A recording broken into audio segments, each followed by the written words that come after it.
Hey everybody, Bill here. I am by no means an expert on Elder Scrolls Online, but I have played, I wouldn't say a fair amount of it, but I've played a bunch of it, and I've had a lot of fun with it. And I've had quite a few people ask if I would make a video to help the beginners out, because there's a lot of people who have Google Stadia who've never been able to play Elder Scrolls Online because they didn't have the requisite hardware that you have to have in order to play Elder Scrolls Online. And now we're going to be able to play it on Stadia. And I figured that there'd be a lot of people out there who want to know the basics, because I can tell you firsthand, this is an intimidating game. Playing this game, there's so many options that it can be very, very daunting as something to start out with. So first off, I want to say that all of the footage that you're going to see on here is not recorded on Google Stadia, because the Google Stadia version of Elder Scrolls Online is not yet out. I'm recording this on my PC account. I would assume that because we have crossplay between PC and Google Stadia, I believe it's safe to say that the Stadia version will have pretty much the same features as the PC version, with the exceptions of mods. And mods are player-made modifications to the UI, which makes playing a little bit easier. Some would say a lot easier. I have played with mods and I've played without mods, and I think you can probably get by either way.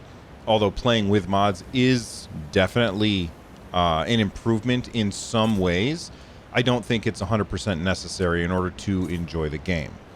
So let's get started with character creation. All right, you're going to log in. You're not going to have all of these characters over here, and you're going to click on Create Character. And the first thing that I want everybody to know about character creation in Elder Scrolls Online is that when you choose your class, there's 6 classes that you can choose from. We've got Dragon Knight, we've got Sorcerer, Nightblade, Templar, Warden, and Necromancer. Now, most of the time, when you play an MMO, the thing that you have to remember is this character is a tank, and that character is a DPS, and this character is a healer. In Elder Scrolls Online, any character can perform any role. So you can make a Dragon Knight tank. In fact, those are some of the better, well, okay, I don't want to say better because I don't know the best builds and everything, and I'm never going to talk about that, but those are traditionally thought of some of the better tanks in the game.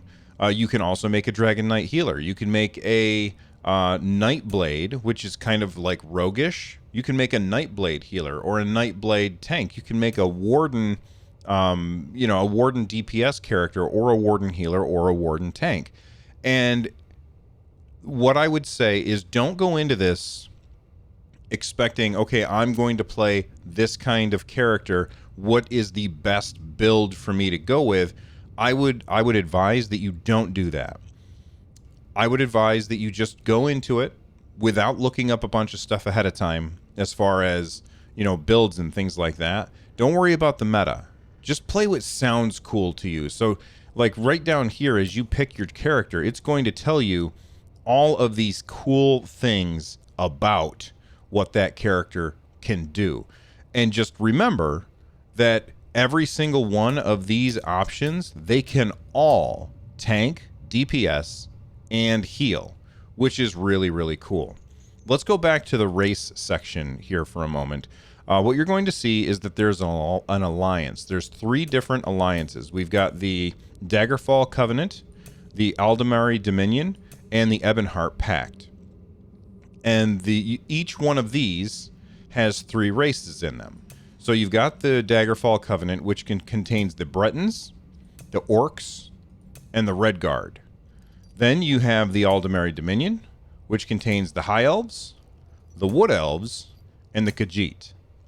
And then you have the Ebonheart Pact, which has the Argonians, the Dark Elves, and the Nords.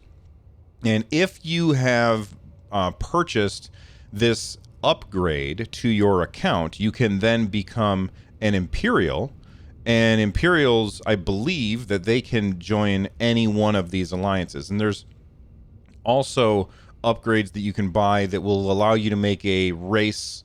Like you could make an Argonian that's part of the Daggerfall Covenant if you want, if you have purchased that upgrade. So you might ask yourself, well, what are the alliances for? How important is that? The alliances are for PvP. When the game first launched, it was very important which alliance that you picked because you could not play with anybody from any of the other alliances. They had since made a change to the game.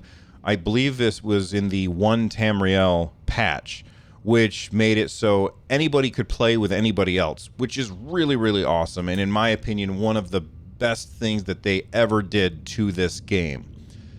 As far as the alliances go, it really is all about PvP.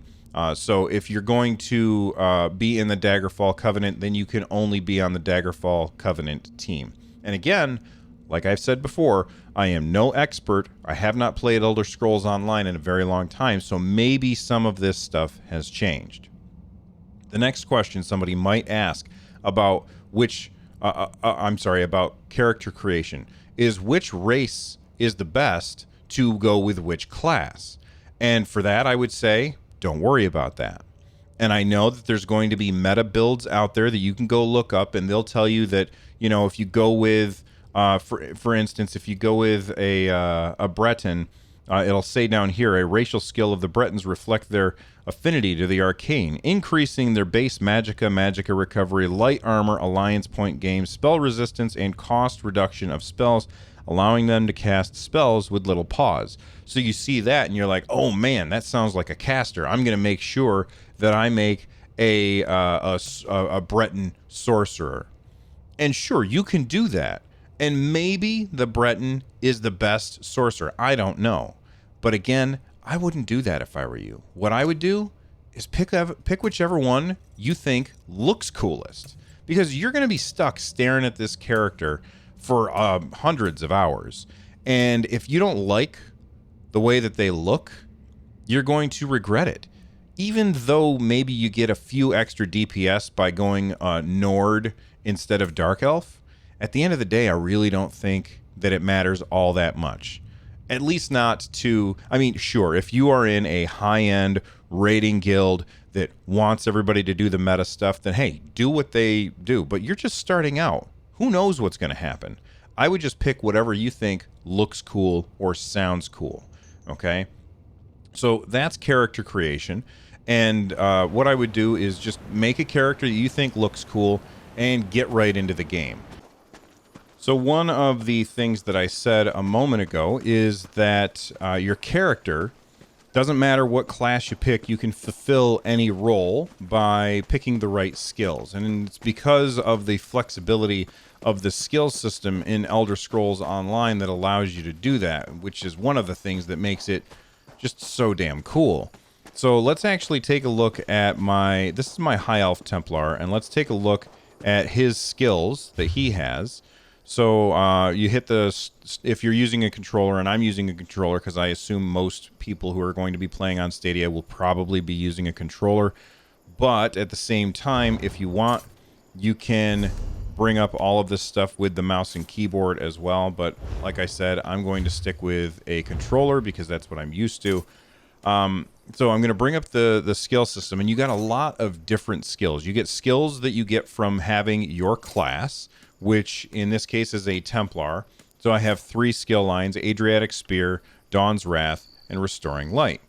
I also get skills based on the weapons that I use. So I have some skill in 2-handed weapons. I have skill in 1-hand and shield. And I have a lot of skill with Destruction Staff. Why do I have so much skill in Destruction Staff and so little in 1-hand and shield? Well, because I use the Destruction Staff a lot on this character. And the more that you use a skill, the better that you're going to get at it in the game. For armor, I have some skill lines that I get from light armor as well as heavy armor.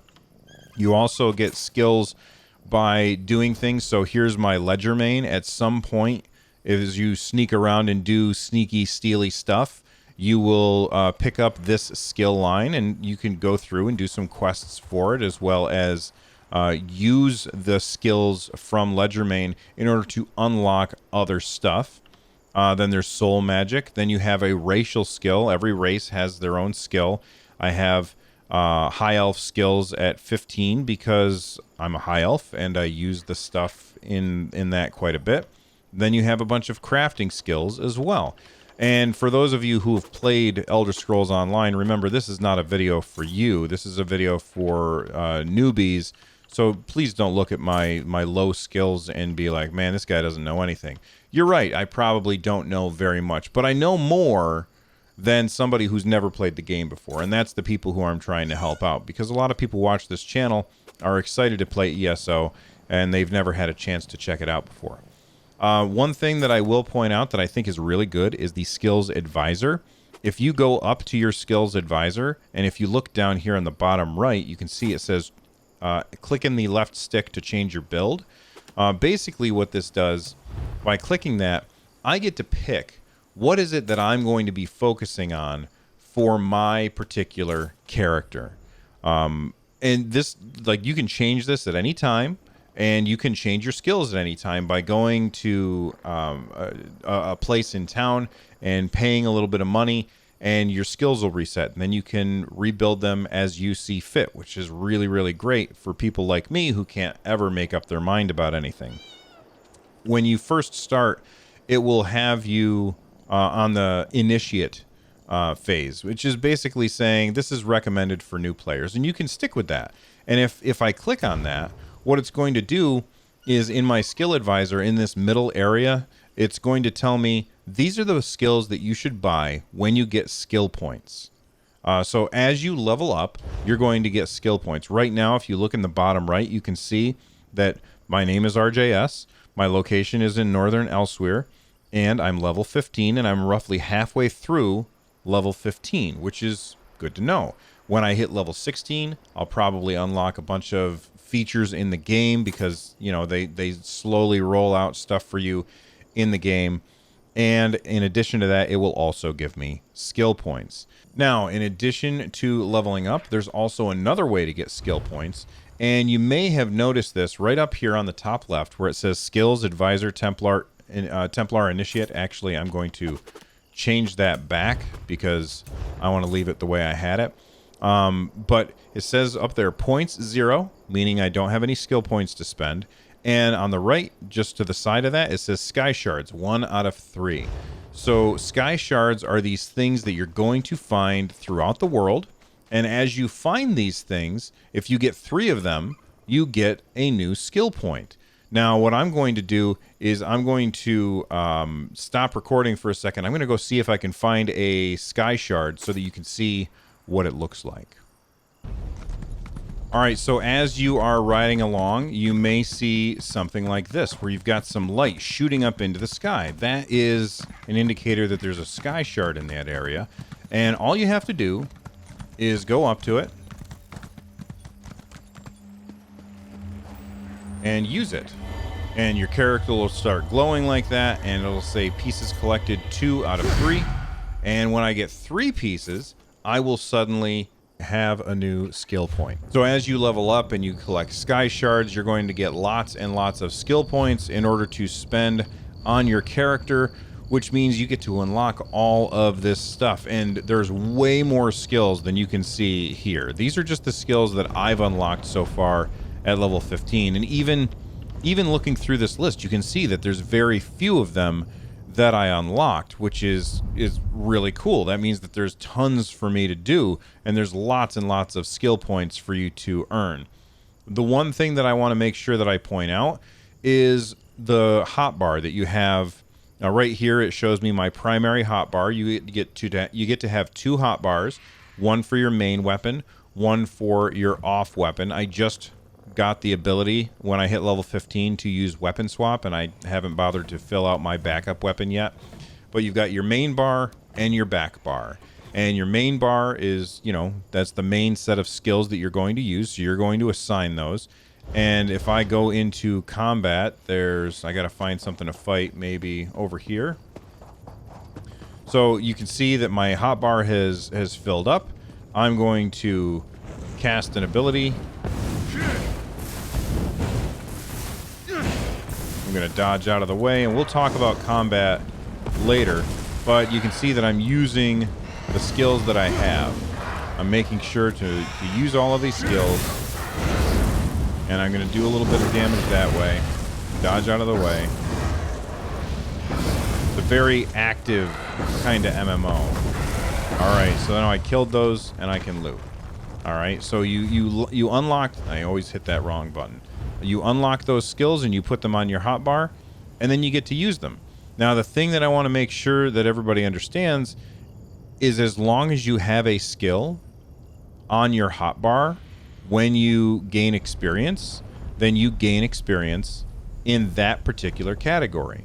So because I have Adriatic Spear, or Adric Spear, I guess I've been saying it wrong this entire time for the last 5 years or something, because I have Puncturing Sweep on my hotbar, that's Puncturing Sweep. Because I have that on my hotbar, when I defeated those enemies, my Adric Spear got a little bit better. And I also make sure that I have something on my hotbar from Dawn's Wrath and something from Restoring Light. Why? Why wouldn't I just go all in on Adric Spear? Well, if I spread my abilities out, then that means that those will get leveled up as I level up. And if I get to the end game and I haven't used an Adric Spear ability ever, and suddenly I want to, I don't know, pick up a Balanced Warrior down here on the bottom as a cool passive, I can't because I have a lot of work to do. What is happening now? Oh, there's some quest happening nearby. Here, let me get up here where there's no talky quests happening. Oh my God, they're still talking. Time to leave. I don't know what's going on there. Anyway, sorry about that. I got distracted. So that's how skills work. And passives are these ones, instead of the squares, like Radial Sweep that's an active ability. Passives are the ones that are circles. Like Piercing Spear is a passive ability. So if I come down to passive abilities, these are things that happen as long as I have an ability from that skill line equipped on my character at the time. So as long as I have either Puncturing Sweep, Radial Sweep, Piercing Javelin, Focus Charge, Spear Shards, or Sun Shards, or I'm sorry, Sun Shield, as long as one of those abilities is on my my primary or secondary bar, then these passive abilities will be activated. So really what you want to do is you want to look at the passive abilities that sound cool to you and go after those. Get those unlocked so that when you're using those abilities, the passive ability, or the active abilities, it unlocks your passive abilities. I know that sounds really confusing. Hopefully that makes sense. Other skill lines that you want to make sure that you check out would be the Fighter's Guild, the Mage's Guild, and the Undaunted. So, actually, I don't know if I've done that on this character. So, class, weapon, armor, world, racial, craft. And I have not picked up any of those for this particular character. So, let me switch over to another character and show you what I mean by that. All right, this is my Warden. Let's bring up his skills. And if you look on here, he's got class skills like Animal Companions, Green Balance, Winter's Embrace. Animal Companions lets you summon animals and stuff like that. Green Balance is like the healing abilities. This guy's kind of a healer. Winter's Embrace is really more along the lines of tanking. And then I've got my weapon abilities. I've got my armor abilities. By the way, I know I was going to talk about Fighters Guild and stuff. I want to make sure that I mention this. You want to make sure that you're wearing a piece of light armor, a piece of heavy armor, and a piece of medium armor. Notice that I only have skill in light and heavy. That's because I don't have any medium armor on. I know that it looks like I have medium armor on. That's a costume, so just ignore what my character looks like. The reason you want to have light armor, medium armor, and heavy armor equipped is because as you gain experience, if you're wearing one of each, then you'll get better at each of them.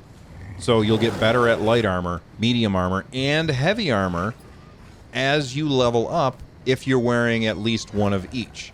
And that unlocks certain passive skills that you can then take advantage of. So for instance, I have a bunch of light armor on, and that's why my skill in light armor is higher than my heavy armor skill. But if I click on this, there's an active ability that you can eventually unlock, and it says convert a portion of your magicka into a protective ward, gaining a damage shield that absorbs a bunch of damage for 6 seconds.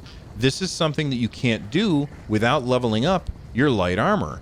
And if you have leveled up your light armor and you have a piece of light armor on, then you can put that annulment ability on your hotbar and use it if you want. It also gives you access to these passive abilities. These passive abilities will be really, really great. So, for instance, take a look at Evocation. Increases my magicka recovery, which how fast my mana comes back, by 4% for each piece of light armor equipped. And that's why, as you're leveling up, you want to have one of each on so that you unlock all of that stuff. Now, back to the guilds.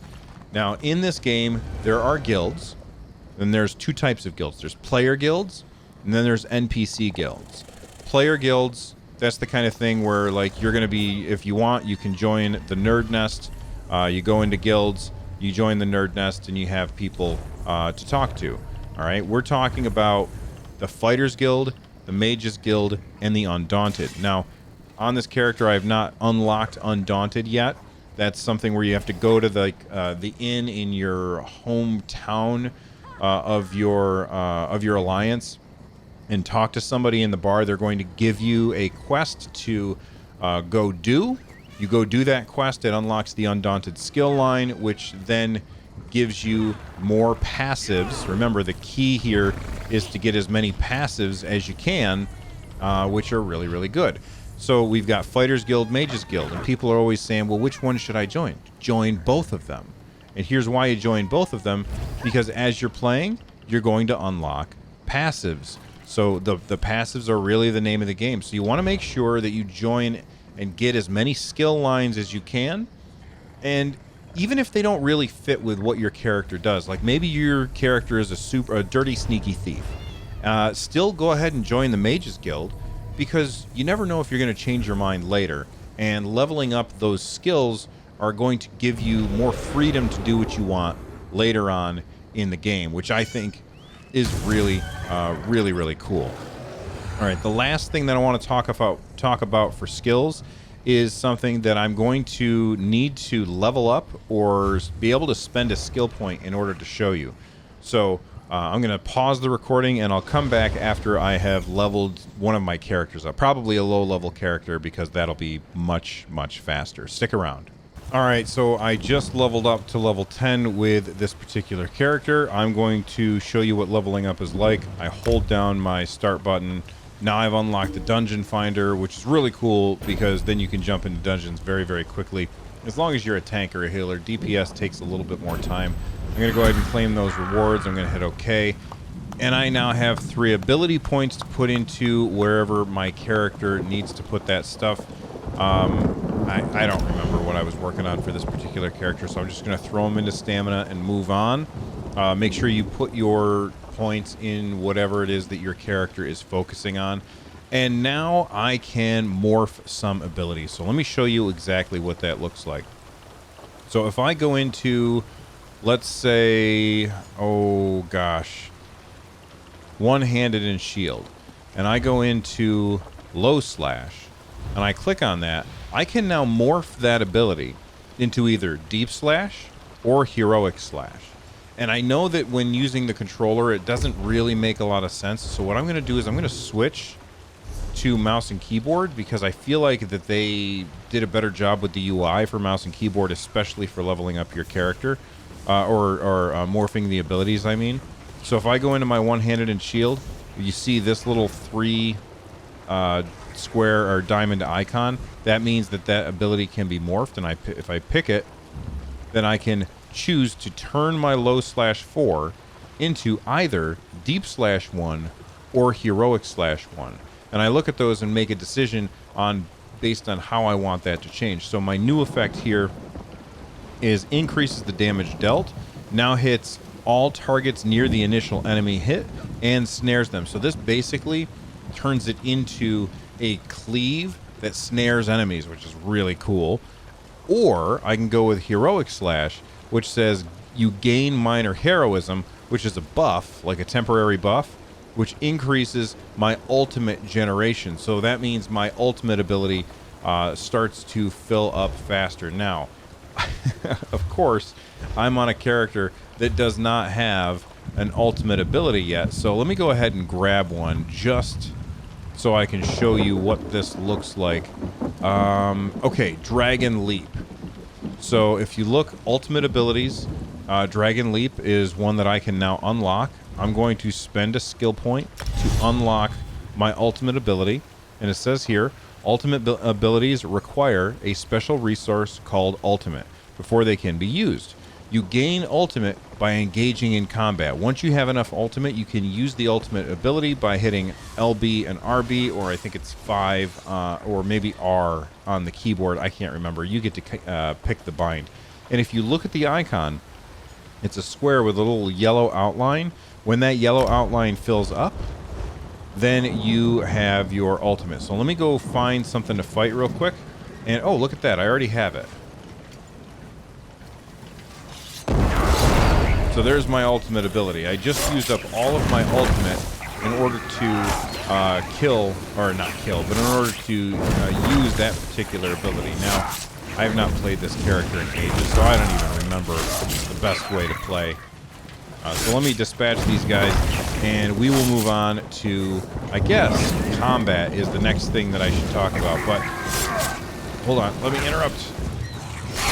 All right, so we've dispatched those guys. Let's move on to combat. Let's talk about combat in Elder Scrolls Online. You have a couple of different types of abilities that you're going to use in combat. Let me target an enemy. There's a harpy right around the corner here. There we go. Now you can see my skill bar. So those buttons down there, those are the skills that I have currently equipped.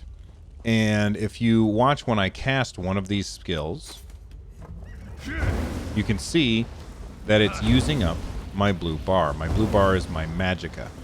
Because I am primarily a magicka-based character, if I look at my character here, you can see I've got 18 points in magicka, none in health, none in stamina. So magicka is my main ability. So all of the things that are on my skills, which you can see right here, all of those cost magicka. Now, I can also put abilities on there that cost stamina. I just haven't done that on this character.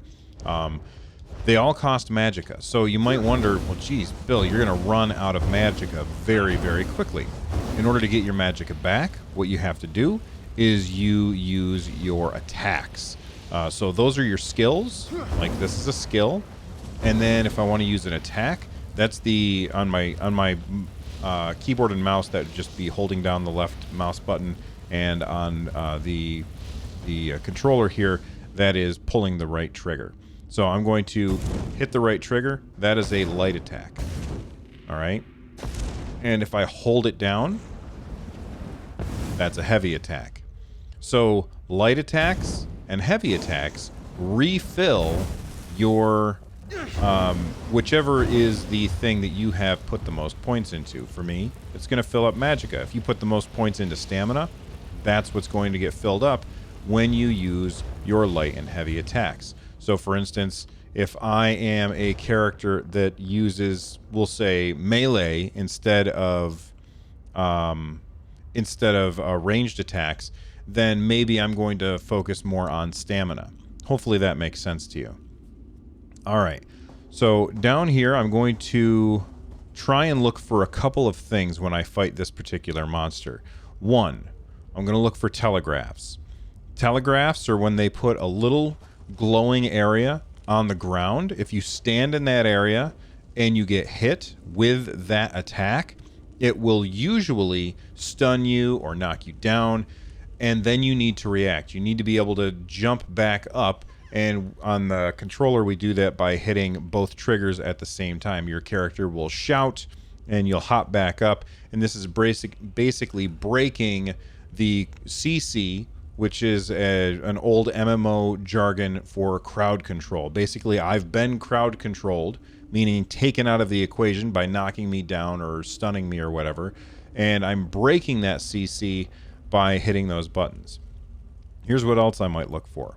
I'm going to be looking for yellow sparks. If I see yellow sparks, then I'm going to hold my left trigger and I'm going to block with my staff.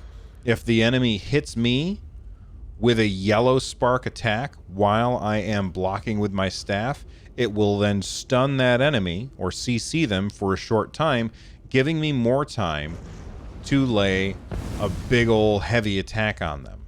Okay? Something else that I'm going to look for are red spark attacks. Red spark attacks come when the enemy is going to be winding up for a very big and powerful ability. And when that happens, I want to hit my left button to block, and then my right button to try and stun them out of being able to do that. And that will, again, stun them so that I can do a heavy attack, getting back my mana. Or magicka, sorry. Let's try it. So I'm going to hit them, and I'm just going to let them do their attacks. Just so that we can see that. Here's a telegraph. I got knocked down. I broke their CC. Notice the red sparks? Here's that stun again in slow motion. I stun them. Gives me a chance to do our big attack. Now, what I hope for is that he's also got a yellow attack. My right button is going to... I shouldn't have done that. My right button is going to heal me, and that just keeps me alive during this fight. Alright, it looks like maybe he doesn't have any yellow spark attacks, so I'm going to go ahead and finish this combat. Now, if you're watching this and you're an old school ESO player, then you probably know, hey Bill, you're not weaving your attacks. You're right, I'm not weaving my attacks. That's a more advanced kind of technique. I'm not very good at it. I'm not going to try and explain it in this section of the video. But if you really want to know how to do it, I would go look it up. Basically, in order to weave your attacks, if you look, I guess I am going to explain it. If you're going to weave your attacks, you notice that I've got an animation here, right? So my character has a big animation. What I want to do is cancel that animation so that I can get more attacks off in a shorter amount of time. So basically, you cancel the animation of your light attack with a skill ability. So, like this. So you notice I didn't actually get to set off my light attack animation before my ability came out. Now, if I want to cancel my ability animation, because this is a big, long animation, if I want to cancel that animation, then I can block, or I can swap weapons. Either way works. So I'm going to do my my big ability. And this is the part that I'm bad at. Well, anyway, I'm bad at the animation canceling, so I tend not to focus on it too much. So there's your tutorial for animation canceling. I highly suggest you find somebody else to teach it to you, because I am terrible at it. Now, we've got a couple of scorpions here, and I hope that one of these guys will give me a chance to show you the blocking technique from the yellow sparks that I told you about before. Alright, let's see if these guys attack. I'm going to set a heal on myself. There we go. Alright, let's look at this again in slow motion. You can see I just healed myself. Scorpion has yellow sparks on him, and I'm about to block right here. And now he's stunned, which lets me get off a big attack. So basically, I'm spending my